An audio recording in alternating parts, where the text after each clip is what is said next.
Hello friends, good afternoon. I want to discuss a new topic that is job application. देखो बच्चों, job application हमारा नया topic है और ये बोर्ड एग्जाम में 5 मार्क्स का आता है। तो आज हम इसी को डिस्कस करेंगे। So let's discuss. चलिए, तो सबसे पहले हम ये समझते हैं कि जॉब एप्लीकेशन क्या होता है ना। तो पहला ही क्वेश्चन हमारा है, जॉब एप्लीकेशन होता क्या है। तो सबसे पहले ये बताएंगे हम क्या होता है जॉब एप्लीकेशन। तो हम लिखेंगे an application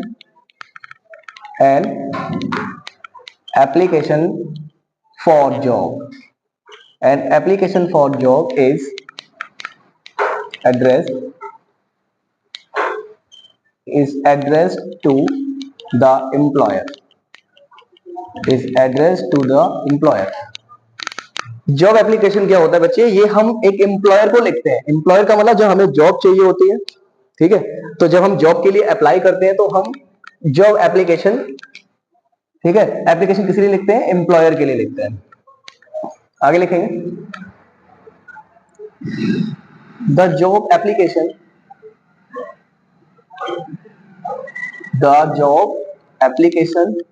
is an official form. ये एक ऑफिशियल फॉर्म होता है। कैसा फॉर्म होता है, ये ऑफिशियल फॉर्म होता है that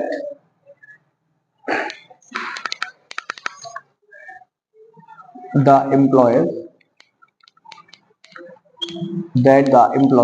ask all the applicants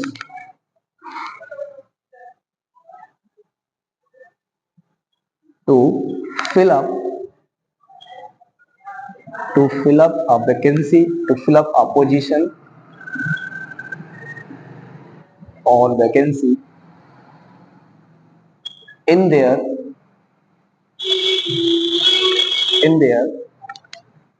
company, ठीक है, इन देयर कंपनी, फॉर्म और स्कूल। तो आप लोग समझ चुके होंगे कि जॉब एप्लीकेशन क्या होता है। सबसे पहले तो हमें ये डिस्कस करना होगा भाई, अगर हम जॉब एप्लीकेशन आपको डिस्कस कर रहे हैं तो सबसे पहले ये पता होना चाहिए कि जॉब एप्लीकेशन क्या होता है। तो जॉब एप्लीकेशन क्या होता है, ये बच्चे एक एम्प्लॉयर को लिखा जाता है कि हमें अगर जॉब चाहिए होती है तो हम एक एम्प्लॉयर को जॉब एप्लीकेशन लिखते हैं। और ये एक ऑफिशियल फॉर्म होता है बच्चे। ये कैसा फॉर्म होता है, ऑफिशियल होता है, जिससे क्या होता है, जो एम्प्लॉयर्स होते हैं वो जितने भी एप्लीकेंट्स होते हैं जिनको जॉब चाहिए होती है, वो उन सभी से क्या बोलते हैं, भाई पोजीशन है या वैकेंसी है उसको फिल करें उनकी कंपनी में, यानी जो उनकी कंपनी में वैकेंसी निकली है, उनके फॉर्म में या स्कूल में अगर वैकेंसी निकली है तो उसको फिल करने के लिए कहते हैं एम्प्लॉयर्स, ठीक है। तो वो अपना एडवर्टाइजमेंट भी निकलवाते हैं न्यूज़पेपर में। जैसे आपने देखा होगा न्यूज़पेपर में हम लोग देखते हैं वैकेंसी आती है, ठीक है।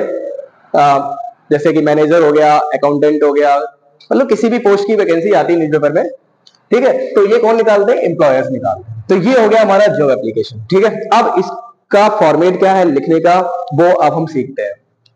चलिए, तो अब देखते हैं सबसे पहले ये जो जॉब एप्लीकेशन होता है ये इसके दो टाइप्स होते हैं। तो कितने पार्ट्स होते हैं इसके, दो पार्ट्स में डिवाइड होता है। तो हम लिख देते हैं इसके दो पार्ट्स होते हैं। It is divided into two parts. It is divided, कितने पार्ट्स में डिवाइड होता है, it is divided into two parts. ये टू पार्ट्स में डिवाइड होता है, ठीक है। पहला पार्ट इसमें कवरिंग लेटर होगा।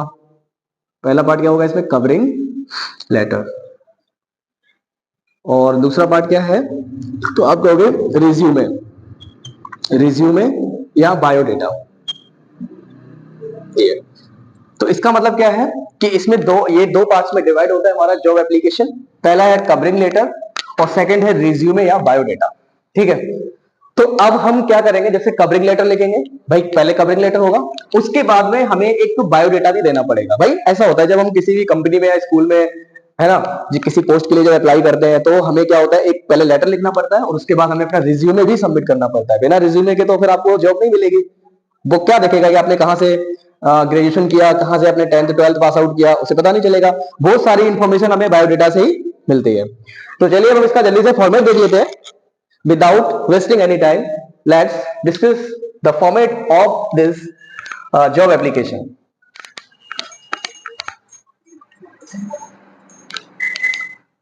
चलिए अब हम फॉर्मेट की बात करते हैं। इसका फॉर्मेट देखिए क्या है। ठीक है, तो फॉर्मेट की बात कर लेते हैं। जो भी हम आपको फॉर्मेट लिखाएंगे, आपको बस क्या करना है बच्चे, as it is copy paste करना है एग्जाम में। और अगर आपने कॉपी पेस्ट कर दिया एग्जाम में तो समझ लो आपको पूरे मार्क्स मिल जाएंगे। ठीक है, कुछ लाइनें हैं जो आपको देखनी पड़ेगी ध्यान से, जो में हम लिखाएंगे आपको। तो देखिए क्या फॉर्मेट है, सबसे पहले देखिए सेंडर, सबसे पहले क्या आएगा, सेंडर्स एड्रेस। सबसे पहले क्या आएगा आपका, तो आप कहोगे सबसे पहले आएगा सेंडर्स एड्रेस, इसके बाद एक लाइन लीव होगी, इसके बाद आएगी डेट। ठीक है, डेट के बाद आएगा रिसीवर्स एड्रेस। अब रिसीवर के एड्रेस में क्या आएगा, जैसे कि द मैनेजर, ठीक है, द मैनेजर या फिर प्रिंसिपल। ठीक है, उसके बाद नेम ऑफ कंपनी, कंपनी का नेम क्या है, या फिर स्कूल का क्या नेम है। ठीक है, इसके बाद में नेम ऑफ सिटी। तो ये जो मैंने अभी आपको सामने लिखा है कि द मैनेजर या प्रिंसिपल, मतलब अगर किसी कंपनी के लिए होगा तो मैनेजर आएगा, किसी स्कूल के लिए आएगा तो प्रिंसिपल लिखेंगे।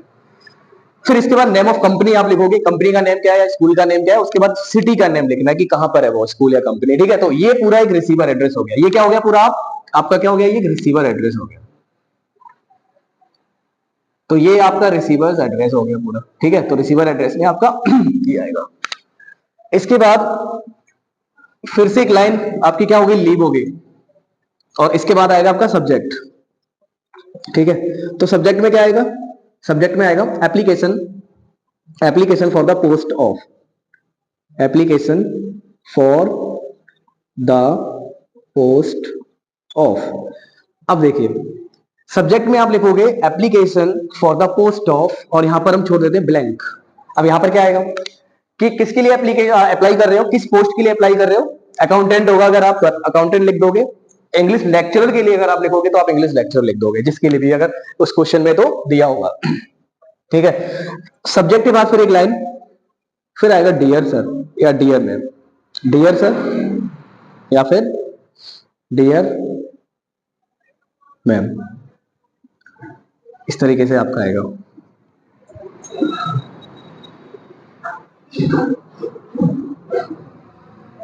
डियर सर या डियर मैम, इसके बाद में एक लाइन फिर स्लीप करेंगे। अब हम क्या लिखेंगे वो देखिए ध्यान से।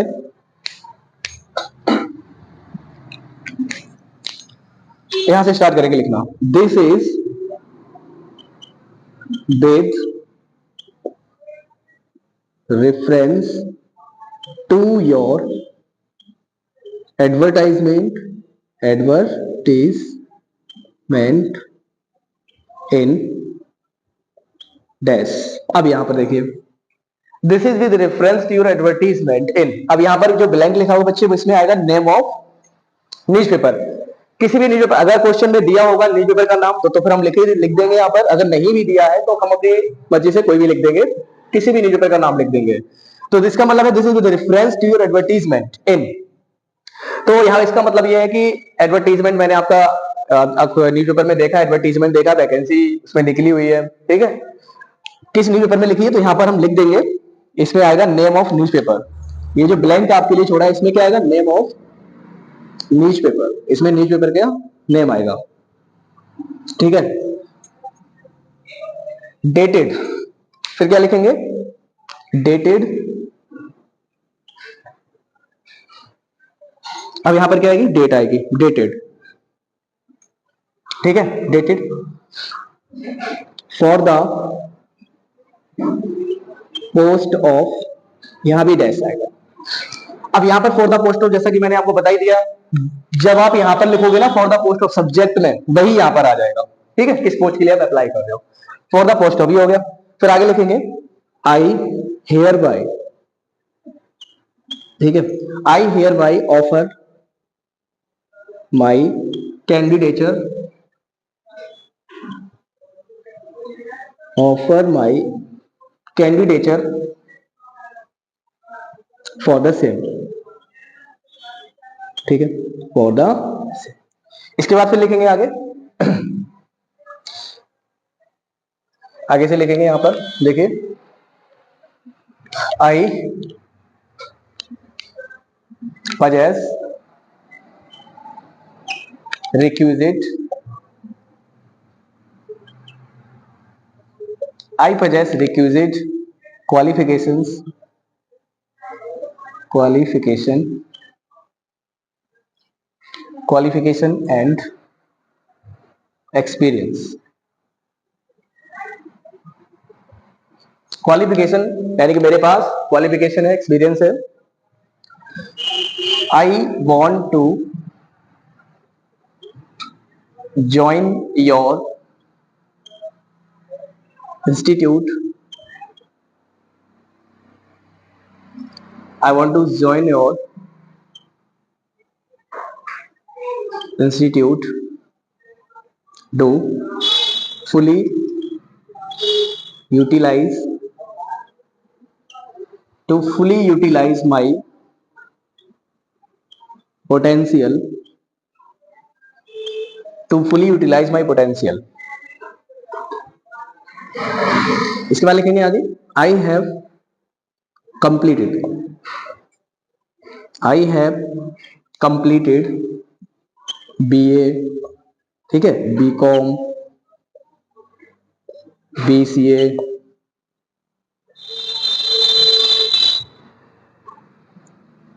PCA या MCA या फिर MBA एटसेट्रा इन XYZ इंस्टीट्यूट. इसके बाद फिर हम आगे लिखेंगे, थोड़ा अपनी तारीफ कर देंगे. भाई देखो, तारीफ तो करनी पड़ेगी अपनी. अगर आप किसी भी स्कूल में जाते हो या आप किसी कंपनी में जाते हो, भाई थोड़ी बहुत तो तारीफ आपको करनी पड़ेगी ना, कि मैं बहुत ही एंथुसियास्टिक पर्सन हूं, मैं बहुत ही ज्यादा, मेरे अंदर काम करने की, मतलब मेरे अंदर क्या है, बहुत ज्यादा एनर्जी है काम करने की, बहुत ज्यादा फुर्ती से काम करता हूं मैं. तो इसका मतलब क्या है, देखिए, I am an enthusiastic. I am an enthusiastic person. Enthusiastic. I am an enthusiastic person with good communication. ठीक है, with good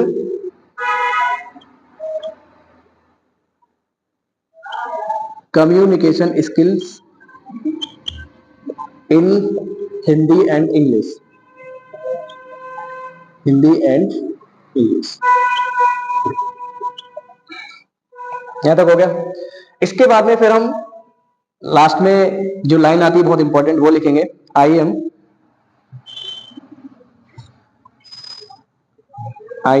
enclosing a copy of I am enclosing a copy of my biodata for your perusal,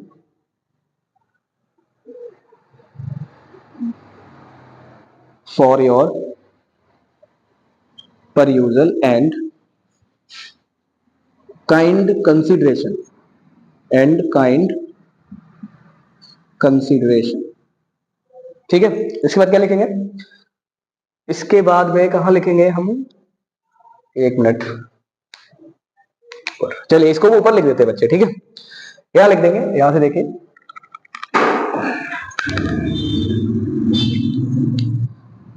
I am available. ठीक है, I am available for the interview.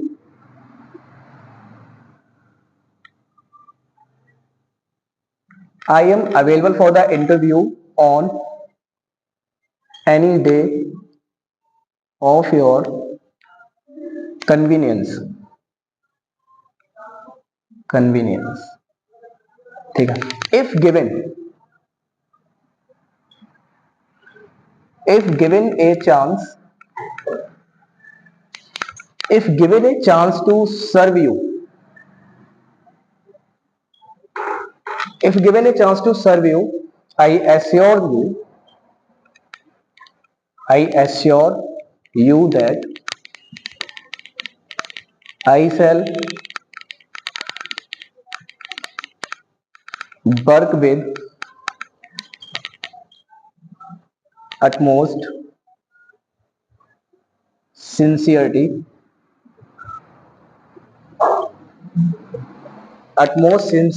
and full dedication and full dedication up to your satisfaction, up to your satisfaction। इसके बाद में एक line leave करेंगे, यहां से नए पैराग्राफ से यहां पे लिखेंगे इन anticipation, in anticipation of your favorable response, of your favorable response। ठीक है। और इसके बाद में लास्ट में क्या आएगा, यहां पर आएगा थैंक यू। ठीक है, लास्ट में क्या आएगा, यहां पर आएगा थैंक यू। ठीक है, इसके बाद आएगा योर्स सिंसियरली, योर्स सिंसियरली, इसके बाद आएगा नेम। ठीक है, ये हो गया आपका। और नेम के बाद यहां पर नीचे ही आ जाएगा बच्चे, यहां पर जगह नहीं है। ठीक है, तो यहां पर मैं लिख दे रहा हूं एनक्लोजर। और बच्चे यहां पर एनक्लोजर में आपको लिखना पड़ेगा डिटेल्ड बायोडेटा। क्या लिखना पड़ेगा, डिटेल्ड बायोडेटा। ये हो गया आपका। ठीक है, चलिए। तो अब एक चीज मैं आपको समझा दे रहा हूं, वो समझ लीजिए बच्चे, क्योंकि ये जो सब मैंने लिख दिया यहाँ पर इंग्लिश में, तो इसको समझना भी जरूरी है। इसका मतलब है, देखो भाई ध्यान सुनना, this is with reference to your advertisement. सबसे पहले इसका मतलब है कि जब मैंने न्यूज़पेपर में एडवर्टीजमेंट आपका देखा था, जॉब एप्लीकेशन का, जिसमें वैकेंसी आई थी, इन डेटेड। अब बच्चे डेटेड आप ध्यान सुनना, जैसे मान लो अगर हम यहाँ पर डेट लिख रहे हैं, मान लो आज डेट कितनी है, ठीक है, आज डेट मान लो 26 है, 26 नवंबर। ठीक है, अब एक बात बताओ, जैसे कि आज 26 नवंबर है, अब जब मैं न्यूज़पेपर जब देखूंगा एडवर्टीजमेंट न्यूज़पेपर में, तो बच्चे ये डेट बताओ आगे की होगी या पीछे की होगी। तो ऑब्वियस सी बात है भाई, जब हम न्यूज़पेपर में एडवर्टीजमेंट देखेंगे, वैकेंसी आएगी, तो बच्चे वो डेट पीछे की होगी ना, आगे की नहीं होगी। अगर आगे की डेट होगी बच्चे, तो फिर वैकेंसी तो फिर फेल हो जाएगी। इसका मतलब हमारे जगह पर फिर और कोई ले लेगा जगह। इसका मतलब ये है कि यहाँ पर जो डेट आएगी ना बच्चे, वो पीछे की डेट आएगी। तो आप 2-3 दिन पीछे की आप लिख सकते हो, या एक हफ्ते की पीछे की डेट लिख सकते हो। जैसे 26 नवंबर है ना, तो आप लिख सकते हो यहाँ पर 22 या 23 को, है ना, या 24 नवंबर को मैंने एडवर्टीजमेंट देखा, और इसके बाद में फिर मैंने क्या किया, मैंने सोचा कि चलो अब मैं अप्लाई करता हूं। तो ये फिर मैंने एक पूरा लेटर लिख दिया।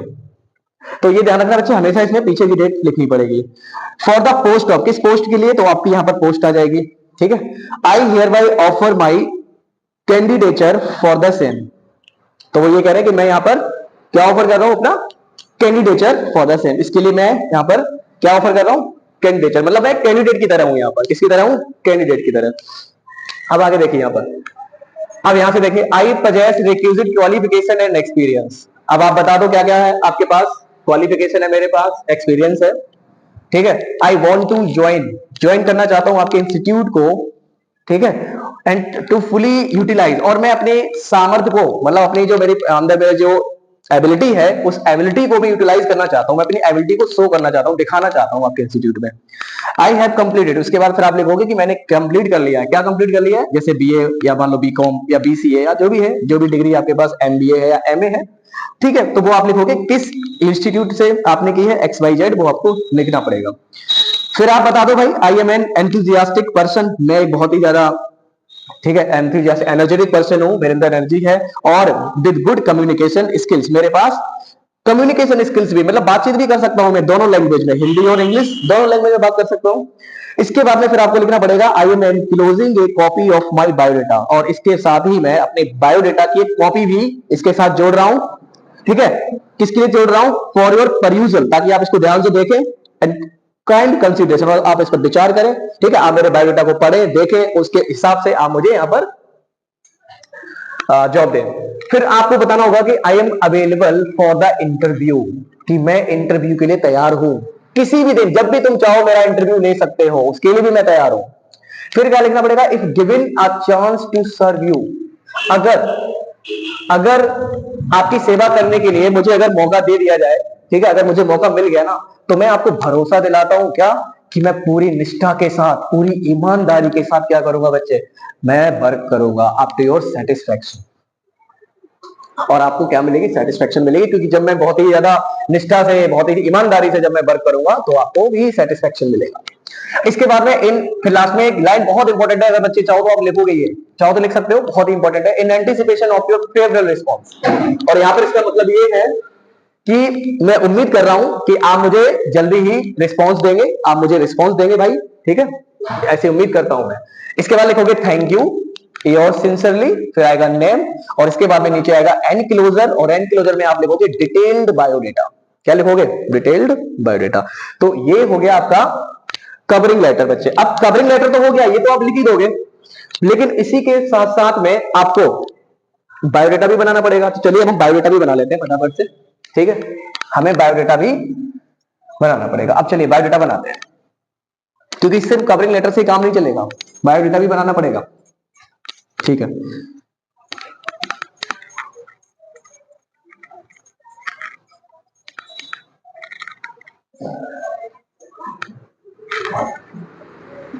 फ्रेंड्स, तो अब हम बायोडेटा बनाते हैं अपना। जैसा कि मैंने आपको बता दिया, जो बायोडेटा होता है ना, वो बॉक्स में बनता है, आपको पता है, ये बॉक्स में बनाया जाता है, ठीक है।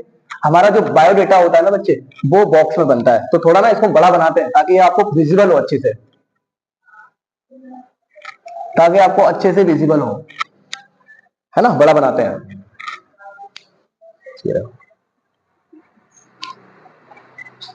तो जब भी हम बायोडेटा बनाते हैं तो एक बॉक्स हमें बनाना होता है, और यहां पर बीच में क्या लिखना पड़ेगा, बायोडेटा।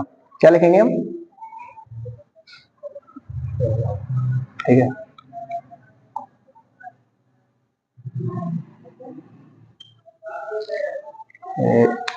इधर देखिए,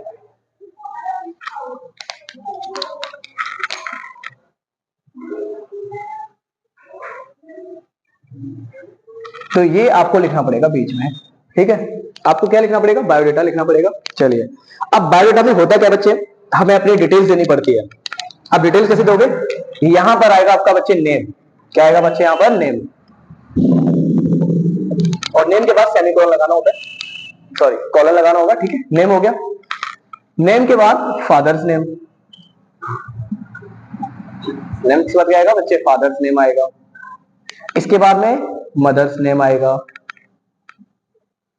क्या आएगा इसके बाद, मदर्स नेम, ठीक है, मदर्स नेम। इसके बाद आएगा बच्चे date of birth, date of, इसके बाद क्या आएगा आपका, डेट ऑफ बर्थ, ठीक है। डेट ऑफ बर्थ के बाद क्या आएगा आपका, एड्रेस आएगा। क्या आएगा बच्चे, एड्रेस। एड्रेस के बाद फिर आएगा आपका कॉन्टैक्ट नंबर। इसके बाद क्या आएगा आपका, कॉन्टैक्ट नंबर, और इसके बाद में आएगा ईमेल आईडी, ईमेल आईडी आएगा, ये हो गया। और ईमेल आईडी के बाद क्या आएगा आपका, एजुकेशनल क्वालिफिकेशन, ठीक है, एजुकेशनल क्वालिफिकेशन, ये आएगा आपका, ठीक है। अब देखिए, एजुकेशनल क्वालिफिकेशन में है, हमें एक अलग से एक और बॉक्स बनाना पड़ेगा, इसी में, इसी के ही अंदर एक बॉक्स बना लेते हैं एजुकेशनल क्वालिफिकेशन के लिए, ठीक है।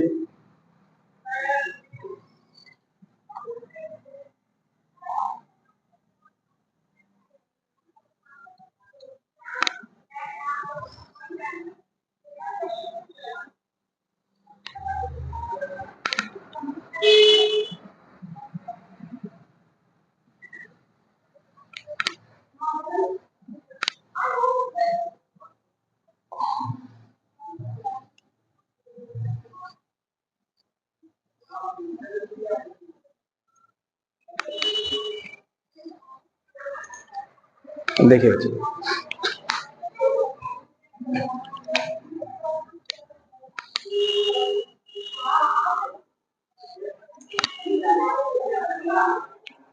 अब यहां पर क्या लिखा जाएगा, वो देखो, नेम ऑफ एग्जामिनेशन। सबसे पहले यहां पर क्या आएगा, name of the examination,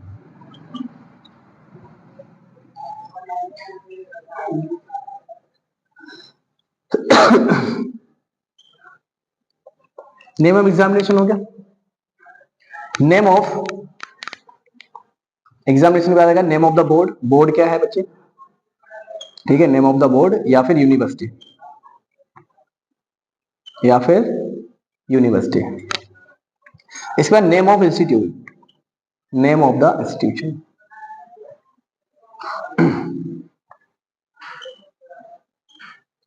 name of the institution हो गया। इसके बाद में आएगा passing, year of passing,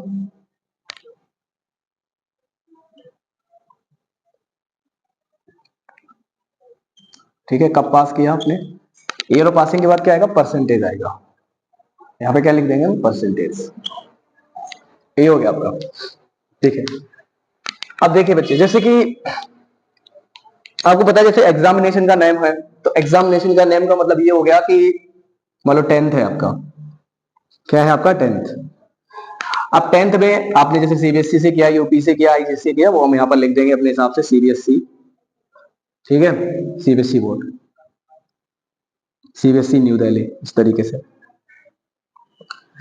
name of institute, institute का नाम बताएंगे आप, ठीक है। तो आपने किस स्कूल से किया, तो यहाँ पर हम स्कूल का नेम बता देंगे, कोई सा भी स्कूल का नेम बता देंगे, आप अपने हिसाब से देख लो हम क्या लिखेंगे यहाँ पर नेम, स्कूल का कोई भी नाम आप लिख सकते हो, XYZ पब्लिक स्कूल जो भी है, ठीक है, इस तरीके से। पासिंग ईयर, कब आपने पास किया, तो मान लो आपने 2019 में पास किया, ठीक है, या 2020 में किया। परसेंटेज क्या रखना है, तो बच्चे ध्यान रखना, परसेंटेज को कभी 80 85 मत रखना, हमेशा परसेंटेज को भाई 95% इस तरीके से परसेंटेज बना देना है, 95, ठीक है, 98 97 इस तरीके से आपको परसेंटेज बनाना है बच्चे, ठीक है। तो ये तो आप अपने हिसाब से कर लोगे। 10th के बाद फिर आपको पता ही होना चाहिए 12th, ठीक है, किस बोर्ड से किया वो आपको लिखना होगा यहाँ पर।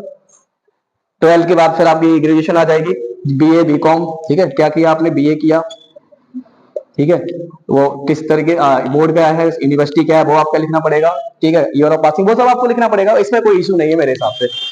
इसके बाद में इसके नीचे बच्चे फिर आपको ध्यान रखना है, इसके नीचे आपको क्या लिखना है वो समझ लेना, इसके नीचे, इसी के जस्ट नीचे, यहाँ पर जगह नहीं है तो मैं यहाँ पर लिख दे रहा हूँ, इसी के जस्ट नीचे आपको लिखना पड़ेगा वर्क एक्सपीरियंस। फिर क्या होगा, इसमें यहाँ पर नंबर डाल दे रहा हूँ बच्चे, मैं ना यहाँ पर एक नंबरिंग कर दे रहा हूँ, नंबर 1, यहाँ पर 2 3 4 5 6 7 8 8 हो गया, 8 तो यही हो गया पूरा। 8 के बाद बच्चे 9 नंबर पे, 9 नंबर पे आपको लिखना पड़ेगा वर्क एक्सपीरियंस, भाई एक्सपीरियंस भी तो बताना पड़ेगा ना, तो आपको क्या बताना पड़ेगा, वर्क एक्सपीरियंस, ठीक है, वर्क एक्सपीरियंस कितना है, ठीक है। इसके बाद में extra curricular activities, extra curricular activities, ये हो गया आपका, ठीक है। नंबर ये 10 है आपका, ये क्या है आपका नंबर। इसके बाद में नंबर 11 पे आपको लिखना होगा हॉबी, क्या लिखना पड़ेगा इसके बाद, तो आप कहोगे इसके बाद हॉबीज क्या है आपकी, हॉबीज हो गया, ठीक है। हॉबीज के बाद नंबर 12, नंबर 12 में आपको क्या लिखना पड़ेगा, सैलरी एक्सपेक्टेड, क्या लिखना पड़ेगा, सैलरी एक्सपेक्टेड, कितनी सैलरी आप एक्सपेक्ट करते हैं, ये हो गया सैलरी एक्सपेक्टेड, ठीक है। और इसके बाद में बच्चे क्या आएगा आपका, 13 नंबर पे आएगा रेफरेंस, भाई रेफरेंस भी तो देना पड़ेगा, तो यहां पर क्या आएगा बच्चे आपका रेफरेंस, ठीक है, रेफरेंस।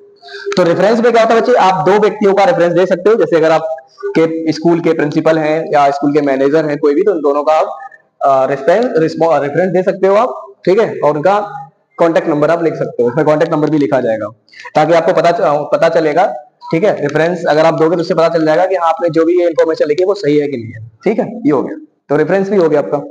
इसके बाद में बच्चे लास्ट में आपको एक लाइन लिखनी पड़ेगी, और लास्ट में एक लाइन लिखनी पड़ेगी क्या, आई hereby declare I hereby declare that the above mentioned information is true to the best of my knowledge. इसके बाद ये लाइन आपको लिखनी पड़ेगी, जरूर लिखनी पड़ेगी, ठीक है। और इसके बाद में नीचे लिख दोगे आप डेट, और डेट के बाद आपका नेम। बस ये हो गया आपका कंप्लीट। तो ये कंप्लीट हो गया आपका, ठीक है बच्चे। चलिए